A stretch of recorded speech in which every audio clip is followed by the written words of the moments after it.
और उनका खैनी कलाकार केहू कहाँ रहा, वो बहुत हेवी कलाकार रही। उनकर गाना भी हरदम सुनता, रेडियो पर सुनी, एथी में टीवी पर सुनी, सब सुनते नहीं समझ के। नहीं था, हम लोग रेडियो पर गाना सुनते थे, बीबीसी चलता था उसमें सुनते थे, विविध भारती से भी सुनते थे।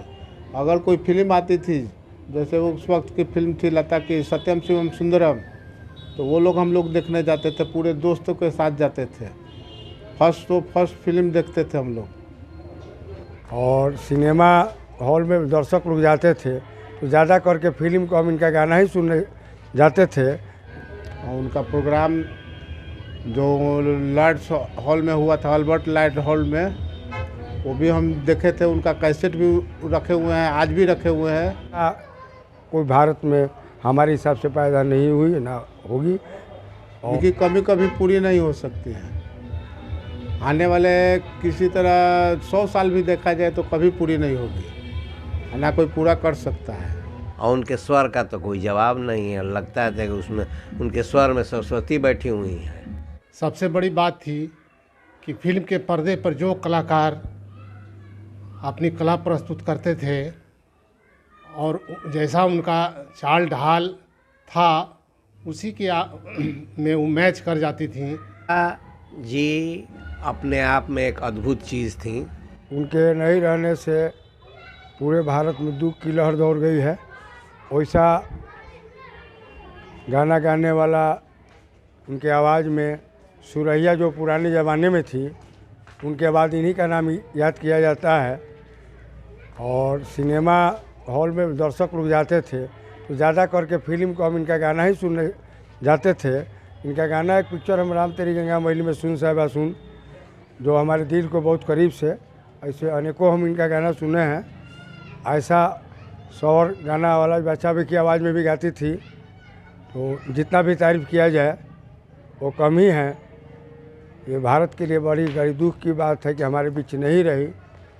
और हमें सुनने में आया कि ऐसे कुछ लोग कहे थे कि गाला में क्या विशेषताएँ हैं कि इनका हम मरने के बाद उनका जांच किया जाएगा। ऐसे हम सुने थे इसमें क्या सच्चाई है, लेकिन ऐसा गाना जो दिल के करीब किसी भी उम्र के आवाज़ में, 10 साल की आवाज़ में, 5 साल की आवाज़ में, युवा की आवाज़ में, ऐसा कोई भारत में हमारे हिसाब से पैदा नहीं हुई ना होगी। जी अपने आप में एक अद्भुत चीज़ थी। उनका गला वे कोकिला के नाम से, संगीत कोकिला के नाम से मशहूर थी। उनकी का संगीत जो था सो कर्ण प्रिय था। और कितना हो कोई किसी भी सैड अवस्था में हो, लता जी के गाना सुनने के बाद से शरीर में ताजगी भर जाती थी। और एक सबसे बड़ी विशेष बात ये थी लता जी में कि लता जी जमाने के अनुसार, जमाना का डिमांड क्या है, हर आदमी के चॉइस के पसंदीदा गाना दिया करती थी। और उनके स्वर का तो कोई जवाब नहीं है। लगता है कि उसमें उनके स्वर में सरस्वती बैठी हुई है।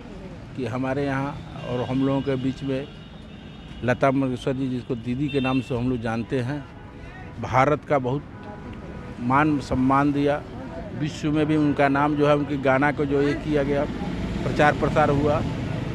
आज वो हम लोगों के बीच में नहीं है। हम लोग शोक से पूरे भारत के लोग असुरप्रीत है। उनके वजह से हम लोगों का भारत का नाम रोशन हुआ। दीदी का बहुत गाना हम लोग सुने हैं, जो गाना आज भी है, जो गाना से कभी खुशी भी होता है, कभी ऐसा भी उनका गाना है जिससे आँख में आंसू भी आ जाता है दीदी। लेकिन दीदी के शब्द जो है हम लोग बहुत दी है, और इससे हम लोग बहुत अपूर्णीय क्षति हुआ है जिसकी पूर्ति संभव नहीं है। लता मंगेशकर बहुत ही अच्छी गायिका थी। हम लोग के ज़माने में वो उन्हीं के वही एक गायक थी जिसका सब लोग हर फिल्म में आता था।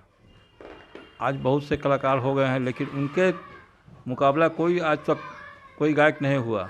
उनका खैनी कलाकार केहू कहाँ रहा, वो बहुत हेवी कलाकार रही। उनकर गाना भी हरदम सुनता, रेडियो पर सुनी, एथी में टीवी पर सुनी, सब सुनते नहीं सब। देखने जाते थे हॉल में, उनका गाना सुनकर आदमी को मन बहुत खुश होता था। और लोकप्रिय गायिका थी। लता मंगेशकर बहुत अच्छी गायकार थी। मैं उनका गाना से बहुत प्रिय हूँ। लता मंगेशकर का गाना बहुत पूरे भारत में मशहूर है। एक एक गाना बहुत बढ़िया बढ़िया है।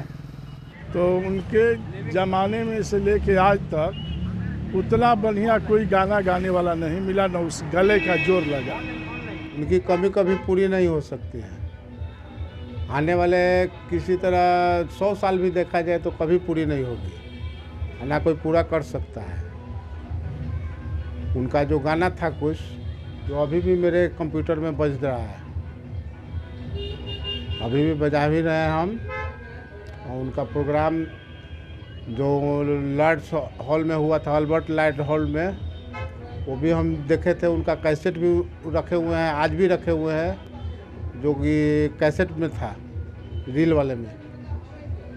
रॉयल अल्बर्ट हॉल जो हुआ था 1984 का, जो क्रिकेट कप जीता था इंडिया, उसमें भी प्रोग्राम दी थी, वो भी कैसेट हमारे पास है।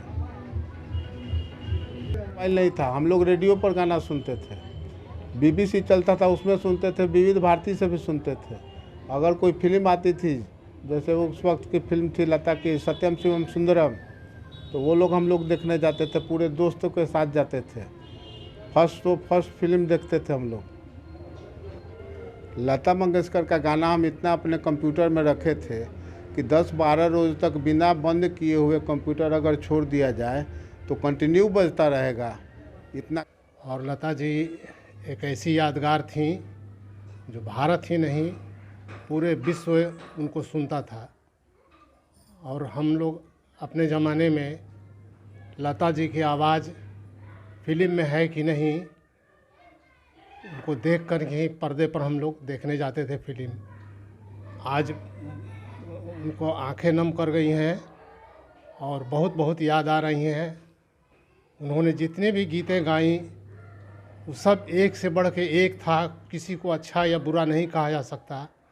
सबसे बड़ी बात थी कि फिल्म के पर्दे पर जो कलाकार अपनी कला प्रस्तुत करते थे और जैसा उनका चाल ढाल था, उसी के में वो मैच कर जाती थी।